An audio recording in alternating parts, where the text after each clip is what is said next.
Yeah, with regards to Wushu, I guess missing out on their second chance to have a spot at the 2020 games in Tokyo. Can't say I'm surprised with the outcome of that selection. Can't really say much for the other sports, but in terms of karate being shortlisted for recommendation, I think that's a fair recommendation based on the fact that one,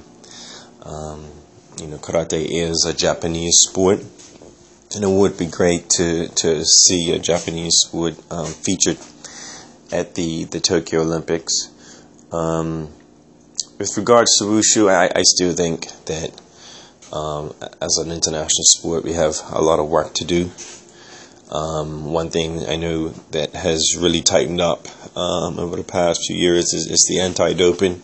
There's a lot more tests taking place regularly, and I know that's something that the IOC have been looking into.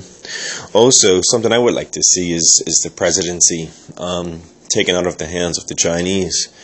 I think once that takes place, it just shows just a bit more diversity. I mean, Wushu is still very highly dominated by the Chinese, especially in the Taolu element, the forms element of the sport.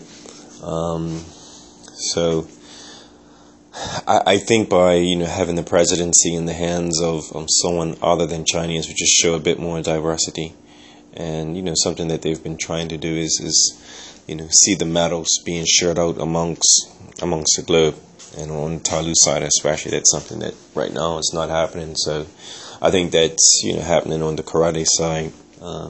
We see Europe doing very well in kata as well as kumite. So I think that weighs heavily in their favor.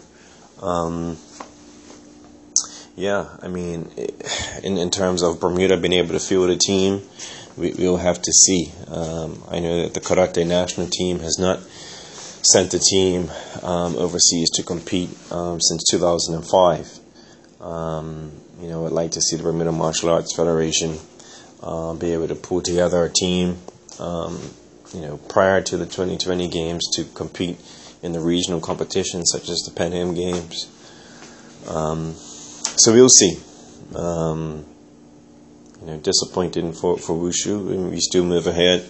In fact, we have the World Wushu Championships taking place in Jakarta, Indonesia in November, of which the 13th Congress will take place, and there will be an election for a new president.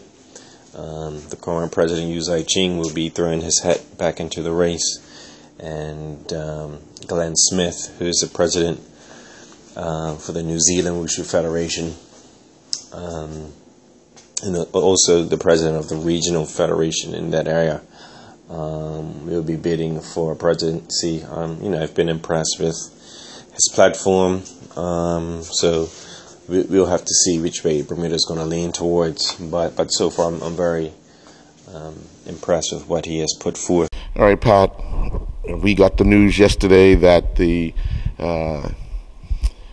2020 Tokyo organizers chose 5 other sports, leaving out your sport, squash. Quite disappointing for the squash community, not just in Bermuda, but worldwide. Yeah, absolutely, Earl. It's a tough one to swallow. I mean, it's one of those things that's been talked about for years. We're always talking about squash needing to make it up to Olympic level to really get ourselves recognized globally at the level that we feel like we deserve. So it's a tough one, and it's something now that the squash community has had to kind of get used to over a number of times, because this isn't the first time we've been bidding and attempting to get up there for many years. And so this is a tough one. It's a hard one to remain positive, but that's what's being put out there. The WSF and the Professional Squash Association are trying to remain positive and make sure we're looking forward to 2024 and see if we can go again and learn from this process.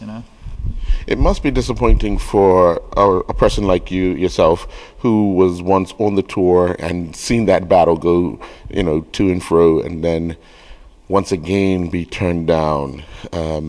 Obviously, you're in more contact with the people around, and you're always in touch with how has the disappointment been reacted to by current players on the tour that you know of? Well, it's interesting. I think over the last few times where it's happened, I mean, at one point I was one of the players, and initially it was to try and respond positively and stay upbeat. But I've seen definitely a few reactions from players where it's negative now. They've been waiting years, they've been training years, and now they just see that chance is gone for them. So the initial reaction from some players is to just, oh, we're done, give up, it's never going to happen for us. And obviously that's not what we can do as a community globally going forward to try and make sure that our sport gets up there as an Olympic sport. So I can understand the negative response from some of the pro players. I can see some of the other pro players, especially the younger ones, still seeing it. It's still in their future, even if it's further away. And ultimately, I think for all squash players, we want to stop having the conversation about why we're not an Olympic sport. Why aren't we? Why can't we get up there? What's wrong with our sport? What are we not doing? There's so many positives to it now. The growth of squash globally has been really good in the last few years, especially in the Asian countries. We've had a massive upturn in the level of players at the top end of the game, and also the number of people participating in the sport, the financial input from sponsors. The amount of TV coverage now is so good. We're looking at live coverage of all events, HD quality. It's on TV. You've got the British Grand Prix last week was live on BBC in the UK. Our sport really does feel like it's making those leaps forward. We still need the Olympic leap. We really need it. After the Commonwealth Games last year, there seemed to be a huge buzz about squash. Well organized, well put together. The quality of the competition was high level. Participation from just about all the countries that were represented there. How do you then convince the organizers, because it still has to go to the IOC, and you still have an opportunity, because I read yesterday that squash is still hoping to lobby the IOC to have an opportunity to participate in the 2020 Tokyo Olympics. But how do you lobby as a group, individuals, to keep that argument going? Well, this is one of the areas where it's hard not to be despondent, because I'm not really sure, to be quite honest. I mean, it's lucky that I'm not the head of the bid team, because I would be a little bit lost as to where to go next. But I guess the only way that the people in charge can learn from this is from the experience that they've had in the process that they've been in. For me personally, sometimes I think it's very tempting to look at all the other sports and be derogatory about ones that did get in, or sports that are already in there, or whether you value rock climbing or surfing or skateboarding. It isn't really the point.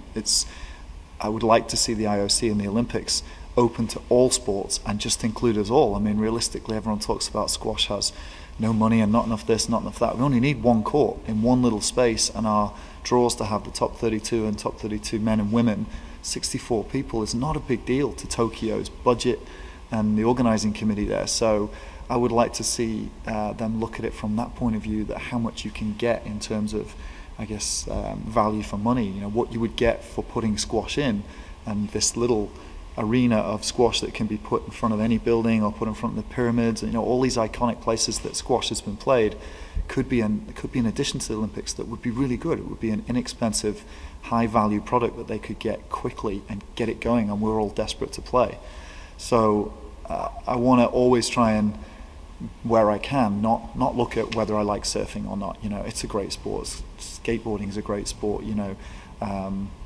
Wushu is a great sport that didn't get in. There's lots of us out there. We all have our place in the Olympics, and I don't want there to be a cap. I don't want there to be 28 or 32 sports. I think the London Olympics could have easily fit squash into the program. Facilities were there. Can't tell me the budget wasn't there. The backing was there. The crowds would have loved it. The Commonwealth Games in Glasgow was an ideal example of how well squash could work in that environment. So we should have a spot there. There's definitely a space for us. I just need them to say yes. For someone like Michael Franklin, the opportunity to be playing in 9 years, because that's what you'll have to wait for, how do we keep him positive, although he's a professional. But the ultimate dream for any athlete in any sport is to represent your country at the Olympics. So how do we convince him to stay in the sport, stay positive, get on top of his game, and stay there, and hopefully be in 2024, wherever it may be?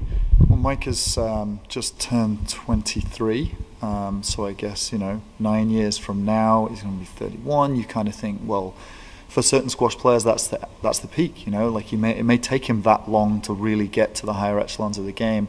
It might be that he needs to be that highly ranked, and it may need that period of time for him to get there to qualify to be part of it. So it could work out perfectly for him. Individually, for somebody like Micah, it comes down to his own motivation. He's got to stay in for that length of time because he wants to be there and it's important for him. There will be other players that will be chasing up behind him by that time, and in that period of time, hopefully we have a lot of players that can follow in Micah's footsteps, and there's some competition for that position to go and represent Bermuda. But ultimately, it's very tough for a sport to provide that motivation for the players. The motivation comes from the players just dreaming every day about being able to walk out and do what Micah did at the Commonwealth Games, hold his national flag and walk out in front of a stadium of 60,000 people.